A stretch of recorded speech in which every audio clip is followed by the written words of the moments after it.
let's get started. My name is Corinne Waldo. I'm the Economic Development Director for the Boulder Chamber, and I want to welcome you to this week's Food Service, Hospitality, and Events update from Boulder County Public Health.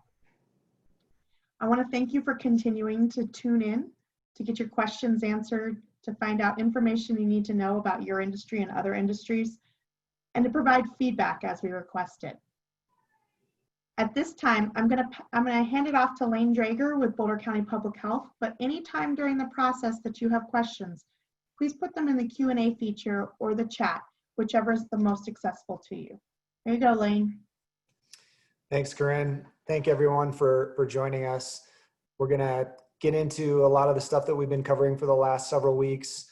We're very fortunate that there are no significant changes to any of the orders this week, so that's some good news, so some stability there. But we will share with you kind of what's happening in our epi world and some of the next steps with the future orders, protect our neighbors and variants, and then get into the sector. Again, no real updates this week, but make sure that everybody, if you haven't been on a previous call, is familiar with that info, and then definitely have time for Q&A for all of you. So again, the big next milestone on this timeline is the launch of Protect Our Neighbors. So that will be open for application starting July 6th. So again, for counties to move into that phase, they will need to make an application to the state and show that they can meet all the metrics that the state has outlined for that. So again, Boulder County will start looking at that. We may or may not be ready to go right away in July 6th, but as soon as we qualify, we will start to look to move in that direction. So we've talked about this a lot if you've watched past webinars, but this is still a very long-term effort that we will still see issues related to COVID for some time, and really until we see a vaccine. And we are seeing problems around the country. Zach may highlight some of that relates to this sector, that it's really important for you to be diligent and follow through on this stuff, because the potential for backslide is really there. So one of the updates, our face covering order was just extended, and it's really at this point extended until we feel it's no longer needed. So likely until we see a vaccine. But again, here's some of those highlights and really the messaging that we want to really encourage and help you have information to share is people really need to take this seriously. They really need to be prepared to wear their face coverings anytime they're out in public, especially when they can't maintain that 6-foot distance. So it's really important that people focus on that. But again, focus on what you can control. We aren't looking for everyone to go out there and start policing this and complaining about everyone in the world, but it is everyone's personal responsibility to take this on, and certainly within your businesses, really making sure this is happening for your patrons.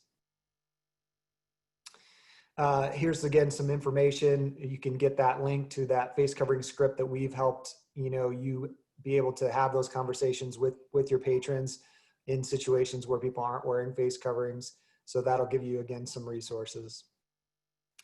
The other big thing is again those resources we continue to maintain that we want you to have access to. So really looking at our website and the state's websites as the two go-to places for all of your information and a lot of the links to resources. Again, the Chamber and our economic partners also have a ton of resources to help you out. And then if you have your own specific licensing agencies or professional associations, they also are good resources. Again, we're right now still under the 7th revised order. We are hearing that there might be an 8th that's just some last cleanups for things that didn't get put in the 7th, but nothing that we're expecting that will impact this sector. So again, you can still focus on our links and resources and look for those to give you the latest information. So this is finally some good news. We saw that outbreak and that huge spike to really the highest counts we've seen since we've been dealing with COVID and tracking all of this stuff. But as you can see in the last couple of weeks, things have started to move back in the right direction. So we're hopeful that that trend continues and we hopefully level off again, hopefully near where we were, that really low counts there at the beginning of June. And that will position us to start looking at that next phase and applying to the state. So just said that. So the next phase would be us moving to that protect our neighbors. Again, we will see if July 6th is where we're ready to move in. We're probably still a little behind in doing that, but we will start to make that movement. And really that is very similar to the variants that we had talked about moving forward with. When we move in to protect our neighbors, it's largely local control on addressing how we're going to approach things. So it really looks at social distancing, using our space calculators and things like that to manage how we're going to allow different things to move forward. So it really gets rid of some of the arbitrary caps and just focuses on how big a space do you have and can you maintain social distancing. Now I'm going to turn it over to Zach. He's going to kind of run through the food service stuff. Hi, everybody. So wanted to just really highlight during this presentation that, as Lane had mentioned, we've gone away from our checklists at Boulder County because things are just changing so often that I wanted to give you this webpage. This is the state's Safer at Home restaurants and food services page. So I'm going to click on this link real quick and take us to that page. And here's where you can see all the summary of changes. I just want to make sure that we can all see that. Corinne, could you give me a thumbs up? Okay, fantastic. So you see that nothing's changed since June 19th. And just want to go over these summary of changes. We'll just jump back into our presentation here to go over those. But this is the link that you want to go to just for the most up-to-date changes. As Lane mentioned, we are seeing some backward slide in neighboring states with spikes in coronavirus. And with that, you know, on the 19th, bars did open. They opened at 25% of the occupancy code limit indoors, or a maximum of 50 patrons. So nothing's changed there. But in Arizona, I believe it was yesterday, they have gone ahead and said, okay, bars are actually closed once again due to these spikes. So we're just in this precarious spot where the biggest thing that can happen across the board in Boulder County and Colorado as a whole is the masks. Wearing those facial coverings are going to hopefully keep us in a spot where we don't have to enter those backslides as we're seeing in other Southwest states. With the exception of Colorado, we're seeing a lot of spikes. So, and I think that can really be attributed to our community understanding the importance of those facial coverings and 6-foot distancing, things of that nature. But like I said, since the 19th, really nothing has changed here. Indoor bars are open at 25% of occupancy, or a total of 50, whichever is fewer. The outdoor bar service just needs to follow social distancing requirements as we have along with restaurants. There may be a cap on some of those, and it's important that you work with your local municipalities there to understand that. Extra large venues, defined as more than 7,200 square feet, may use the indoor event space calculator. We have a link to that in John's slides coming up here on the event side. But it's a really great tool that I would encourage everyone to take a look at and understand the importance of putting this mechanism into place, just to make sure that you're not exceeding folks that should be in your space. Again, the goal is that we continue to move forward and that we don't have backsliding, and a bar is one of the riskiest places for that to happen. So again, these are our changes on the bar end of things. The other thing that was clarified in that 7th public health order was just that if you have employees that are unable to wear facial coverings at all times, it is coming more in line with the other sectors to allow for those reasonable accommodations for those individuals that may not be able to wear masks, just as we have with our general public.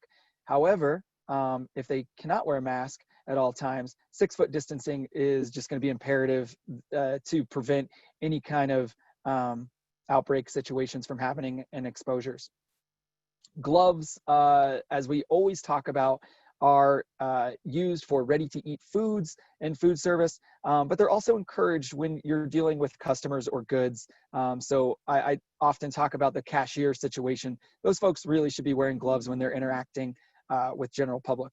And just because you're wearing gloves, it doesn't mean that you don't wash your hands. So a lot of people think they have gloves on and everything else goes out the window. But when you touch dirty surfaces or your gloves become contaminated, make sure that you're changing those gloves and washing your hands frequently. The other part that came out of the seventh order, it was just clarification on performers and competitors. Some questions came up last week, distance related questions for performers. They need to be a 25-foot distance from patrons. That's inside or outside. So if you do have some type of music happening outdoors, they just make sure that these folks are 25 feet from your patrons. And your patrons should be in a seated table situation. Nothing has changed as far as that goes. In 6-foot distancing, right? That's been the same since we started talking about all these public health orders. Any folks that you have coming in to play, performers, actors, etc., they should be put to the same standard as any employees. So symptom checks, and if there's any symptoms, asking them to self-isolate. Moving on with those performers, it is recommended that barriers be installed because there's going to be more aerosols and more droplet potential between performer and patrons. So it's recommended where necessary that you install some type of plexiglass or barrier of that nature. Other than that, performers need to be using a separate entrance and exit. And they're not going to be included in your capacity limits as long as they're not joining the spectator areas. So 25-foot distance, performers have a stage or something of that nature, they're not going to be included in your capacity. Also important to note that there's a lot of high-touch areas in musical performances and things of that nature where microphones, instruments, props, things like that need to be cleaned and sanitized. I'm sorry, even disinfected. So just a higher level sanitizer, so disinfectant level chemical that is being used between uses. With that, I'll pass it back to Lane and talk about events and some short-term rental stuff. Thanks, Zach. So again, this didn't change. We're pretty stable here, but just to get some of those highlights, really looking at the things that people need to take on. Hopefully a lot of this is pretty self-evident as well, but owners are responsible for making sure the properties are cleaned between guests. It's also just a good idea not to schedule those so closely back to back that you can't get that proper cleaning done. Really looking at things within the rental properties that are not going to be easy to be cleaned and removing those so that those don't become a contamination concern. Really making sure that you're doing a good job of informing guests about your policies and be flexible if they need to cancel because of illness, because we don't want people showing up sick just because they're going to lose out on their money. Making sure that you have good processes for check-in and check-out that can still maintain that social distancing. You don't need to have interactions, and where you do, you're wearing face coverings. And make sure that people that are potentially traveling are aware of our orders and requirements so that they can be in compliance if they're out in our community, specifically the face coverings. Here's again some resources that you'll be able to click on to give you more information and support. Again, events, not a lot of change here either. Really the big takeaway is if you're planning something large, you're going to definitely need to work with public health. There are still some caps there to look at, both indoor and outdoor. Same kind of messaging. We don't want sick people at anything that's going on, especially larger events. Making sure we're advising vulnerable populations not to attend. Looking at face covering needs and making sure people are all aware of that.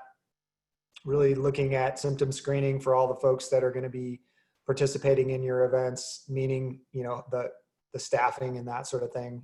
but certainly, again, the messaging for sick people to stay away. Looking at your designated activities and what's going to be needed for spacing, you know, when we look at performers or other things like that, what are those capacities that you're going to need? Cleaning of bathrooms and high touch surfaces, but bathrooms, especially if you're providing any kind of food service, like Zach was just talking about that sector, that cleaning frequency is every hour. So you really need to stay on top of that stuff. And especially for events that are going to have a longer duration and you're going to see more need of that. You're also going to need to make sure you're addressing the flows for bathrooms and just in and out of the facility, really making sure how are people arriving and leaving so that you can manage that. Ideally, not have everyone arriving and leaving at the same time. That's probably your biggest risk for seeing a lot of potential interaction. Again, resources where you can go. Life rights ceremonies is a pretty large category of events, you know, looking at weddings and graduations, any sort of ceremony that that you could be doing. There are guidance documents that can help share what is allowed. And again, for those larger events, sending to us, we have staff that are working specifically in this sector because we see lots of outdoor worship and other activities that people are looking to do, even event centers that are hosting weddings, looking at how they want to move forward with these larger activities and what the prohibitions are. Again, you can see some of those caps for indoor and outdoor. And really the social distance calculator is your best tool to give you an idea of what's a realistic amount of people that can be within this space and safely move around each other without really compromising social distancing. Again, those capacity limits in the calculator, again, up to 100 people indoors. There are still abilities for people for those life rights and religious ceremonies to apply potentially for more, but those really are good caps for you to be looking at that are setting a pretty reasonable expectation. But anything more than that is going to need a specific approval. And it's still a good idea, depending on the event, for those larger, as you're getting close to those caps, to make sure you have a written plan that's looking at all the things you need to address, and you can really walk through and show how you're doing it. We are still hosting our weekly webinars. Again, we're hoping for stability. We'll continue to reflect on the value for everyone, but we want to make sure that we have these resources for you. Here's kind of our schedule that we're still sticking with. We're still planning on this next week.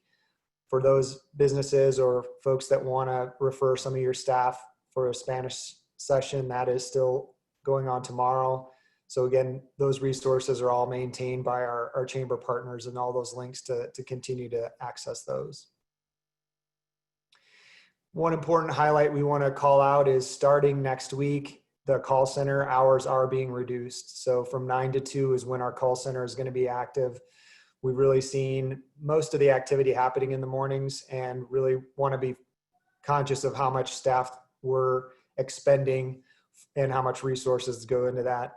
We still have our link to get resources from our team on that COVID biz, but those are the resources we still have moving forward. And I think we're definitely ready for questions if there are any from attendees. There are questions. So the first question, does the 25-foot distance, I think we're talking about performers here, Zach, apply if there's a barrier separating performers from patrons? It's not spelled out in the order, other than, sorry guys, I'm not sharing this screen. It's telling me that my computer is going to shut down momentarily. But no, as far as I know, it's not spelled out in the order. Your best bet is the 25-foot distance, regardless of barriers. And Lane, you know, tell me if I'm wrong there, but the barrier is in addition to the 25 feet, as I understand it. Yeah, I think unless it's a physical separation, a different room, for some reason, if that's like it's a broadcast, obviously, then room separation is irrelevant. But yeah, I think just putting up a piece of plexiglass doesn't mean you can then put a table right on the other side of it. Okay. So while I'm asking the next question, maybe Zach, could you pull up the social distancing calculator from the state site Yeah. to show the images that it has on there? I think that'd be good. Now, this next question is, does available overhead space offer any benefit? For example, low ceiling in a bar versus high ceiling of an auditorium.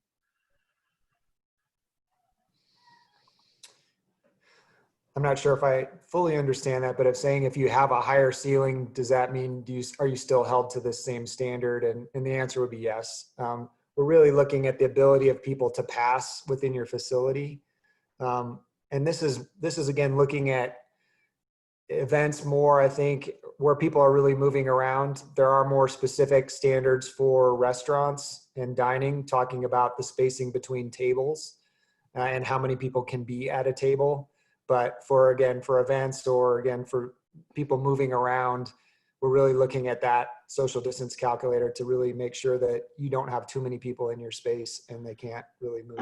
And I'm not sure this question is trying to say, can we get around some of these guidelines, but is it a benefit for our facility to have more open space for, the protection of our employees and guests? I think is a part of it. I think having good air circulation, having a system that's working well is very important. Certainly, the more you confine a space, the risk does go up. So I think in general, yes, having a larger space is more beneficial. Okay. That's assuming you're not packing people into that larger space. Okay. So let's look at the social distancing calculator. So as you can see, that the calculator is based on the 12-foot grid or 144 square feet per person. It says, please use this, the order says, please use the social distancing calculator, but is that the law? 6 feet of social distancing, is that the law? And the 12 feet from using the calculation is a recommendation? What is required? What is recommended? Well, for the retail food side, it's a little different.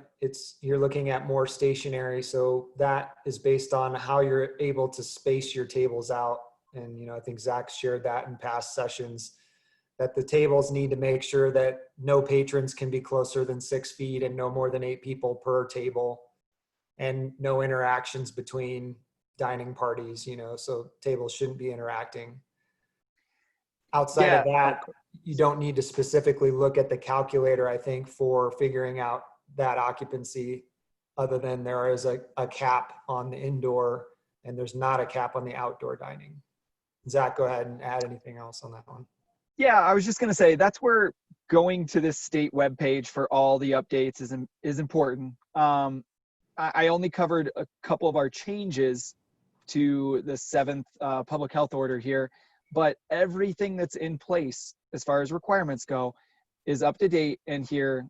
And you can see it's not just a page of PowerPoint notes. Everything that we've talked about up to this date is still in effect. So yeah, and there's more stationary restaurant settings. Indoors, you're looking at 50% occupancy or 50 folks, whichever's fewer. And then when we introduced the bars and the ability for folks to be standing, that's when this social distancing calculator really came into effect, because it's not realistic, again, to expect that folks aren't going to be moving. So that's why you want to use the calculator to ensure that that folks have enough space to eliminate any kind of congregation. And I have a feeling that this person's also in the event space. So we're looking at the events guidelines, which say use the social distancing calculator.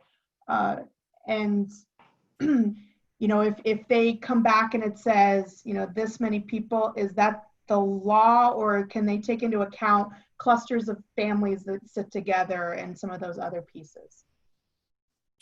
So I guess it's a little bit of a mix. The social distancing calculator is really still something we could enforce on. So if you're not able to maintain social distancing and you have an occupancy higher than what that would allow, you would potentially be in violation. Again, for events that are going to function more like a restaurant, there is ability for you to follow that guidance. So it can be a mix, thinking of a wedding and then to an eating reception, not a full blown party where people can potentially violate that. Those other guidances would be the ones that could be followed that potentially might allow for more folks because they're not really moving around. They are stationary. But again, that maximum indoor of 100, still using the space calculator, and similarly outdoors, we would enforce on that if we had problems. Again, our goal is for you to understand what we're trying to achieve and help you be successful versus coming out to get the people who are just ignoring things and causing problems. That's not our goal. Okay. And just another piece of advice from my end is be conservative. So use the calculator, but if you're trying to go up to that maximum number, just keep in mind that we just really are in the spot where packing people in is not in your best interest. We need consumer confidence, and we need to eliminate these spikes and these outbreaks from occurring. So just keep that in mind, that although you can go up to a certain number with this calculator, be conservative. Be conservative. Can you go back to the images on the beginning of the social distancing calculator that show that 12 feet by 12 feet? You bet. So you have it up there the page before that. Oh, sorry guys. No problem. So one of the questions is, couldn't we maintain less than 144 feet per person and still receive social distancing? And I think that graphic shows really well that if they're stationary, maybe, like as you said, Lane, but if people are walking, as in the second chart, if someone were to need to walk between the two people, you actually need 12 feet between the two people in order to maintain the 6 feet. Whereas if you just had 6 feet between everybody, if someone were to move, you'd only have 3 feet between them. Yeah, I think, saying people need to be 6 feet apart, if you put enough people that everyone fills up your space and everyone's 6 feet apart, they have to all move in unison for you to still maintain 6 feet, and that's completely unrealistic. So the only settings where you can look at sort of a 6 feet separation is an event where people are stationary. So I think when we look at graduation events or other events where people are going to remain seated, dining where people are going to a table and now they remain seated, but we still want to maintain space for people to move from that table to go to a bathroom or come in and out. So it's really thinking about the flow of people. And if you have an event where people are moving around and you put enough to fill up on the image to the left, you're not going to allow people to move and socially distance, and then you're going to have problems. Okay, thank you for clarifying that piece. So we're back to the performance question, because this was a recent update. Does the nature of the performance matter? For example, if you have a mime versus a band? I'm not sure what they're asking for, but the guidance doesn't change as far as the separation. So you still need that 25 feet. So even if the person's not singing, or if it's still providing distance between the distance doesn't change based on what that person is doing. And I think, again, to get into that level of minutia would bog us down so much if we start to try to think of every possible performance and activity that could happen and which ones would we want different distances. It's not worth the effort there. So really, if you're going to have any kind of performance, you need to adhere to these requirements. Okay. So we're back on the food and drink service. The guideline says there needs to be a designated employee that is educating patrons about COVID policy and establishment procedures. Does that person have to be solely doing that job, or can they be fulfilling another role at the same time? Yeah, so good question. What the order says is exactly that you should have folks that are ensuring your staff and customers are adhering to the public health order. It really comes down to, how many folks do you have entering your facility? Is it manageable? I can't say that, restaurant A versus restaurant B, maybe they have different numbers of folks coming in at a time. the order's a little gray there. I mean, can they successfully do both? That's what it comes down to. And if you're not adhering to a public health order, either your staff or customers, then you're failing in that space. So that's an individual business owner decision. But if you're a fast casual place that's putting a lot of numbers in, a lot of volume, then that probably is going to be their sole responsibility, especially during rush time. So err on the side of making sure that their work with as the COVID coordinator and overseeing the regulations gets done first and done well, and then as a facility decide whether there's additional capacity, is what I'm hearing you say. That's correct. Yeah. Okay. So if a facility were to if a facility rents space to a private group, who is responsible for monitoring adherence to public health rules, facial covering orders, spacing? Is it the facility or the private group that is renting the facility? We can't be your legal advisor, but I would say really both parties. I mean, whoever's the owner of the facility likely has liability for what happens within that facility. I certainly would expect they would want anybody that they rent their property to follow the rules as well. So it's ultimately likely back on both. But as far as if it's requesting legal advice, you're going to need to ask your attorneys on what your liability is and your rental agreements and stuff. But the best course of action is everybody should have this in their mind and everybody should be supporting making sure it can happen. So it's probably appropriate for the venue to have somebody in the event, this was the second part of the question, that if they want to make sure that things are being followed, the venue has a place in that and probably can appoint a safety point person to work with the private group and make sure that communication happens before the event even takes place. Yeah, it's certainly within your purview if you want to do that. Okay. Agreed. And I would just add to that, these venues, keep in mind, if there's an outbreak, the name that comes out is the venue's name, not the private group. So perception, those things play a role as well. So it would be in your best interest to have somebody on your staff working with them. So this brings me to a question about, maybe a comment or a question about communication, that a big piece of all of this is communicating with your customers, with your vendors, with your employees about what the safety measures are and why we're doing them. And making sure, if you're renting out your facility, you're making sure that the people that are renting it are abiding, because as you said, this is part of like the tracking of the outbreak, making sure we mitigate any spread of it, making sure we're being more conservative so that we're not going backwards like some of the other areas. So communication first is key, and following those public health orders. Anything else? I guess that was more of a comment than a question. Are there any other questions out there? I had a lot coming in via chat and Q&A.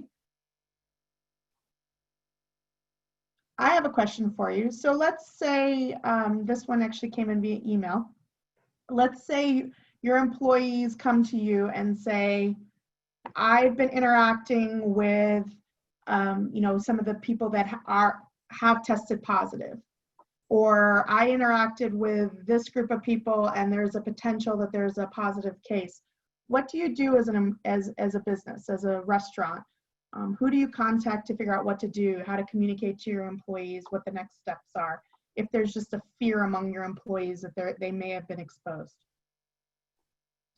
Yeah, our epidemiologists do that trace investigation work. So they're looking for those close contacts that could also have been exposed and become ill so that they can quarantine. We want sick individuals isolating. So if you have been and haven't been identified through the investigations, those are the best courses of action. We can certainly, as public health, help diagnose if they're at risk. You know, what was the interaction? Does that represent a concern for exposure and illness?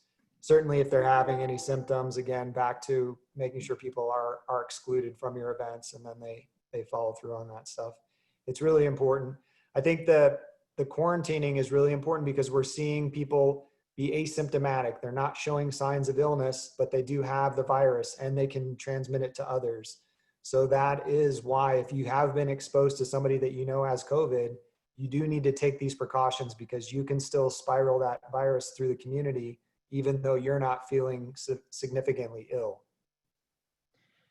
So even if you don't have an outbreak that 2 or more, contacting the public health department with questions like these is appropriate. They will help guide you on what's your next steps and how to communicate with your employees, correct? Definitely. And I think there's a lot of resources online too, to walk you through. If you had these exposures, what should you be doing? You know, I think there's a fear that we're going to publicize your facility. And we don't. Outside of outbreaks, the state is requiring reporting on those, but we're still not sending those to the news media. And I don't know that anybody is really tracking those to try to, you know, hurt businesses by seeing who's been ill. But it's in your best interest to do it. If you don't, and things really spiral, we're going to see significant problems, and your name can end up in the paper if you really are not following the appropriate protocols. Okay. Well, I don't see any additional questions. I appreciate both of you joining us today. We will see you next week, and maybe there will be some more updates on the Protect Our Neighbors. We hope everybody on the call has a wonderful 4th of July holiday. Maybe you're working or getting some time off to enjoy the holiday and the weekend. We hope to see you next week. In the meantime, if you have any questions, concerns, anything, reach out to the public health department. Reach out to me and I can forward it on. The key is to get your questions answered so that we're safely reopening and we're not ending up like North Carolina, California, Arizona, some of those other communities that are spiraling backwards. In today's email, I will send out all the updated links that Zach showed you. I started last week with the social distancing calculator and the state resources. I'll continue that, along with information about the new the continued mask order in Boulder County. Have a wonderful day, and we'll see you next week. Thank you. Thank you.